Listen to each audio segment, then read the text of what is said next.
जितनी उम्मीदें लोग अपने जीवन से जोड़ लेते हैं, उतना ही जीवन उन्हें तोड़ता है। क्योंकि जीवन तुम्हारी बात नहीं मानेगा। जीवन अपनी चाल चलता है और वो चाल किसी की भी नहीं सुनती।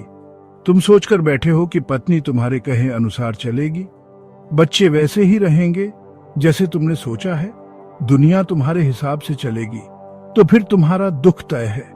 मुझे लोग पूछते हैं, ओशो, मेरे बच्चे मेरी नहीं सुनते। मैं कहता हूं, यह कोई दुख की बात नहीं, यह तो आनंद की बात है। अगर वे तुम्हारी ही बातें सुनते रहेंगे तो वे अपने भीतर क्या खोजेंगे? वे तो तुम्हारी छाया बनकर रह जाएंगे। तुम्हारी तकलीफ इस बात की नहीं है कि वे तुम्हारी बात नहीं मानते। तकलीफ इस बात की है कि तुम्हारी अपेक्षा टूट रही है। तुमने सोचा था और वैसा नहीं हुआ। अब ध्यान से समझो, दुख इस बात से नहीं आता कि दुनिया गलत है। दुख इस बात से आता है कि तुमने जो सोचा था वैसा नहीं हुआ। अपेक्षा सबसे बड़ी बीमारी है और यही बीमारी सबसे ज्यादा रिश्तों को तोड़ती है।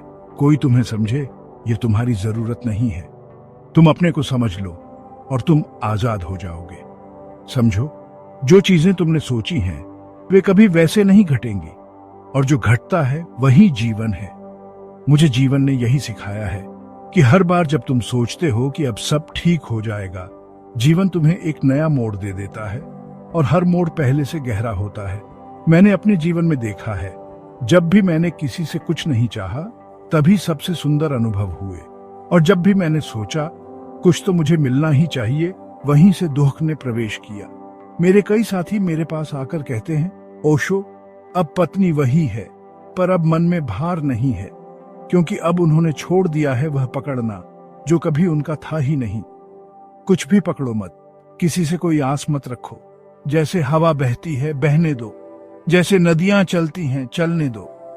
जो भी घटे उसमें एक साक्षी बनकर खड़े रहो, फिर दुख तुम्हारा कुछ नहीं बिगाड़ सकता। यही मेरा अनुभव है और यही मेरा संदेश है।